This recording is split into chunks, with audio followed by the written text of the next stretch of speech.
This presentation analyzes participants' responses at the Transportation Assets and Barriers workshop in Vinton on April 1st.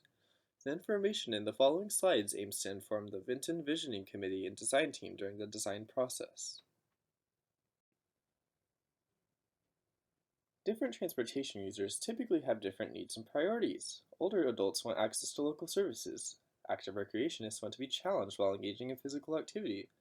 Parents are concerned for the safety of their children. Mobility-challenged individuals want smooth surfaces and safe traffic crossings. Youth want complete sidewalks and safe traffic crossings. We conducted focus groups with people from these demographics to obtain a complete picture of the transportation system in Vinton. All user types travel around Vinton by driving, walking, and biking. Older adults and mobility-challenged individuals drive golf carts from place to place in Vinton.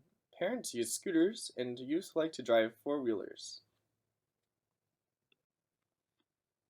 Downtown Vinton is popular among all groups. Active adults, mobility-challenged individuals, and youth appreciate the wide, accessible sidewalks.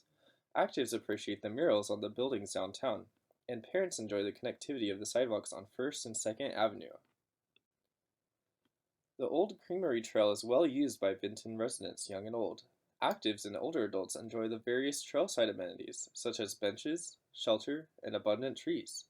However, youth participants noted limited wayfinding for visitors trying to use the trail. The Nathan Miles Glow Trail is popular among all groups. Mobility-challenged individuals appreciate the trail's separation from the road. Parents enjoy the trail's connections to amenities such as Marv Lindsay Ballfield. Youth like the benches along the trail. Actives like the wide and flat surface of the trail, its decent length, and the fact that it glows. Older adults would like more trees planted along the trail, and parents want more lighting for night use. During the focus groups, participants identified undesirable features in town. All groups voiced concerns about the lack of sidewalk infrastructure throughout town.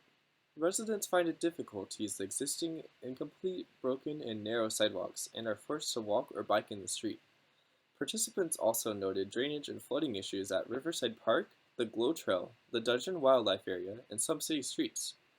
Other barriers identified included difficult pedestrian crossings along Highway 150, Highway 218, and 13th Street, heavy traffic along Highway 150 and near the school and hospital, and deteriorating roadway conditions around town. Finally, focus group participants had the opportunity to tell us what changes they wanted in Vinton. Residents would like to make the sidewalks around town wider and more accessible, especially near the parks, schools, grocery stores, and library. Increased pedestrian and cyclist safety is important to most groups. Suggestions included pedestrian bridges over the highways in Hinkle Creek, as well as crosswalks throughout town.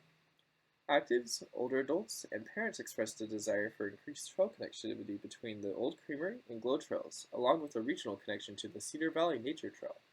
Finally, several groups would like increased traffic control measures, such as stoplights and stop signs near the pool, hospital, and along 13th Street and Highway 150.